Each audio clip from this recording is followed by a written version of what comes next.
மனமே சோர்ந்து போகாதே,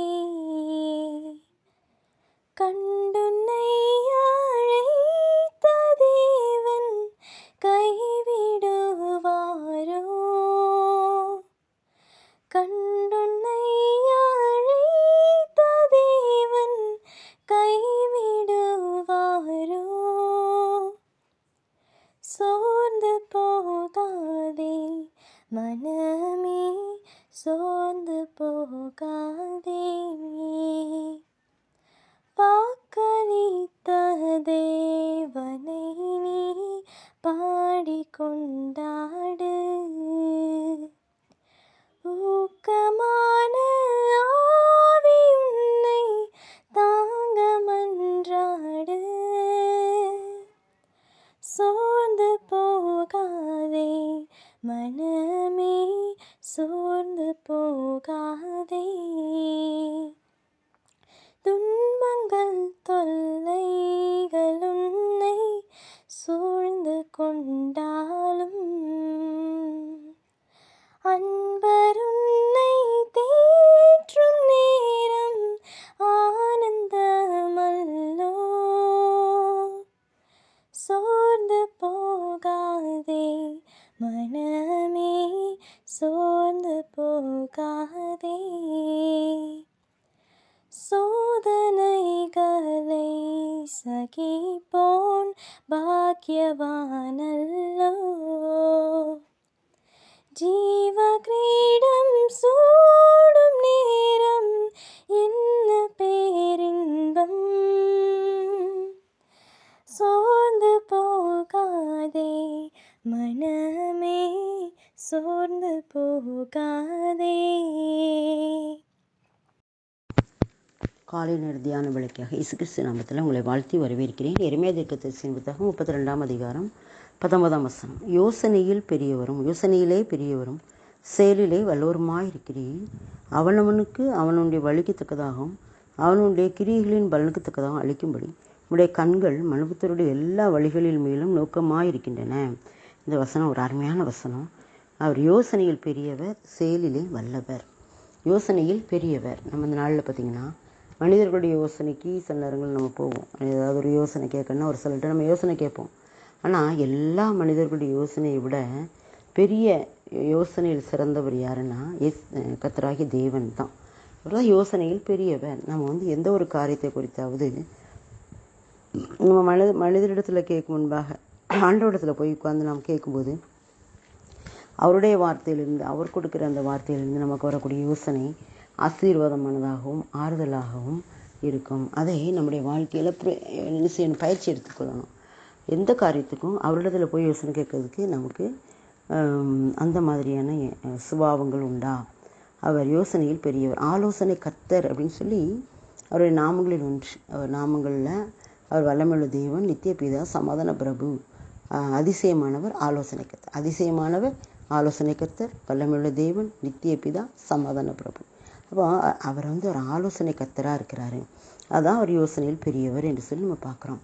எல்லா ஞானத்துக்கும் மேலான ஞானம் படைத்தவர், எல்லா வல்லமைக்கும் மேலான வல்லமை படைத்த அவர் தான் நமக்கு யோசனையில் பெரியவர். அவரை நாம் என்ன செய்யிருக்கோம்? தேவனாக கொண்டிருக்கிறபடியால் நாம் பாக்கியசாலிகள்.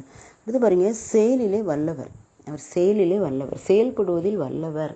அவர் வல்லவராக இருந்ததுனால தான் உலக மக்களெல்லாம் அந்த அழிக்கும்போது நோவாவை கொண்டு அவருடைய அளவின்படி ஒரு பேழை உண்டு பண்ணி அந்த பேழையில் ஒரு கூட்ட மக்களை, நோவாவையும் அவருடைய குடும்பத்தையும் பாதுகாத்தார். பூமியில் உள்ள எல்லா மிருக ஜீவன், காட்டு மிருகம், நாட்டு மிருகம், ஊர்வன, பரப்பன எல்லாத்துலேயும் சுத்தம் இல்லை எல்லாத்துலேயும் ஜோடி ஜோடியாக அந்த பேழைக்குள்ளே பிரவேசிக்க செய்தார். அந்த பேழையில் அவர் எப்படி சொன்னாரோ அப்படியே நோவா செய்து முடித்தான் என்று சொல்லி நம்ம பார்க்குறோம். நோவா கர்த்தர் சொன்னபடியே செய்து முடித்தான் என்று பார்க்குறோம். அவருடைய யோசனை மகா பெரியது. அதில் கீழ் பூசுறாரு, உள்ளம் புறமும் கீழ் பூச சொல்கிறாரு, தட்டுகள் வைக்க சொல்கிறாரு, ஜன்னலை வைக்க சொல்கிறாரு. இவ்வளவு தான், இவ்வளோ நீளம் இருக்கணும், இவ்வளோ அகலம் இருக்கணும், இவ்வளோ உயரம் இருக்கணும் எல்லாம் சொல்கிறாரு. ஏன்னா தண்ணியில் மிதக்கணுமே, அது மூழ்கி போயிடக்கூடாதே. அப்படிப்பட்ட யோசனையுடைய தேவனுடைய பிள்ளைகள் தான் நாமும். நமக்கும் அப்படிப்பட்ட யோசனைகள் அவர் தர வல்லவராக இருக்கிறார், செயல்படுத்துதல் வல்லவராக இருக்கிறார். அந்த யோசனையை நோவாவுக்கு கொடுத்து செயல்படுத்தவும் அவனுக்கு சொல்லி கொடுத்தார், கற்றுக் கொடுத்தார் பார்க்குறோம். அதே மாதிரி மோசேயுடைய காலத்திலும் கூட மோசே அந்த ஆசரிப்பு கூடாரத்தை செய்யும்போது ஆண்டவர் ஒரு அவருக்கு ஒரு ஆசரிப்பு கூடார, பரலோக ஆசரிப்பு கூடார காட்சியை காமிச்சு நீ இதுபடி செய்ய அப்படிம்பாரு. அதே மாதிரி அவர் செய்வது மகிமையான ஒரு ஆசரிப்பு கூடாரமாக இருக்கும் என்று சொல்லி நம்ம பார்க்குறோம். அப்படிப்பட்ட மோசேயும் ஆண்டவர் என்ன சொன்னாரோ அதை அப்படியே செஞ்சு முடிச்சாருன்னு நம்ம பார்க்குறோம். செயலிலே வல்லவர். அப்புறம் பார்த்தீங்கன்னா தாவீது ராஜா ஆலயத்தை கட்டன்னு ரொம்ப ஆசைப்படுவார். ஆனால் ஆண்டவர் சொல்லி நீ ரத்தத்தை சிந்திட்ட, அதனால் நீ மனுஷனுடைய ரத்தத்தை சிந்தினதுனால நீ உன்னுடைய மகன் தான் அதை கட்டுவான் சாலமன் அப்படின்னு சொல்லிட்டு சாலமனுக்கு ஒரு அதிசயமான ஞானத்தை கொடுத்து அவனை என்ன செய்தார், அந்த ஆலயத்தை கட்டும்படியாக செய்தார். சாலமோனின் ஆலயம் உலகிலேயே புகழ்பெற்ற ஒரு ஆலயமாக இருந்தது. அந்த ஆலயத்தில் அவருடைய மகிமையும் தங்கிடுச்சு. அப்படிப்பட்ட பெரிய செயல்களில் வல்லவரான தேவனாகிய அவருடைய பிள்ளைகள் தான் நாமும். நமக்கும் அவருடைய யோசனையை சிலர் தர வல்லவராக இருக்கிறார். அவர் செயல்படுகிற விதமாக செயல்பட நமக்கும் ஞானத்தை தர அவர் வல்லவராக இருக்கிறார். நாம் அப்படிப்பட்ட தேவனாக கொண்டிருக்கிறோம். ஆனால் அந்த வசனத்தில் பின்பகுதியில் பார்த்தீங்கன்னா அவனவனுக்கு அவனுடைய வலிக்கத்தக்கதாகவும் அவனுடைய கிரியைகளின் பலனுக்குத்தக்கதான் அளிக்கும்படி உடைய கண்கள் மனுபுத்துடைய எல்லா வழிகள் மேலும் நோக்கமாக இருக்கின்றன. ஆண்டோடைய வழியின் மேலே ஆண்டவர் ஒவ்வொரு மனிதனுடைய வழியையும் நோக்கி பார்த்து கொண்டிருக்காங்க. எப்படிப்பட்ட வழியில் போய்கிட்டு இருக்கான் அப்படின்னு சொல்லிட்டு அந்த வழிகள் அவருடைய பார்வைக்கு சுத்தமான வழிகளாக இருக்கும். அங்கே பெரும்பாதையான ஒரு வழி இருக்கும், அது பரிசுத்த வழி என்னப்படும் என்று சொல்லி எசேயா தீர்க்கதரிசி 35 அதிகாரத்தில் தீட்டுள்ள யாரும் அதில் பிரவேசிப்பதில்லை அப்படின்னு. அப்போனா நம்முடைய வழிகளை நம் கர்த்தருக்கு நேராக மாற்றுவோம். அவருடைய கிரியைகள் அவனவனுக்கு அவருடைய கிரியைகள் பலனளிக்கக்கூடியதாக இருக்கிறதுனால நம்முடைய கிரியைகள் எப்படிப்பட்டதாக இருக்கிறது, ஆண்டவருக்கு நேராக நம்மை நோக்கி பார்ப்போம், நம்மை ஒப்படைப்போம். ஆண்டவர் சொல்கிற யோசனையின்படியும் அவர் செய்கிற செயலின்படியும் நம்மை நடத்த வல்லவராக இருக்கிறார். நாம் நம்மை அவருக்கு ஒப்புக் கொடுப்போம் இயேசுவின் மூலம். ஆமென். யோசனையில் பெரியவரே ஆராதனை ஆராதனை, செயல்களிலே வல்லவரே ஆராதனை ஆராதனை.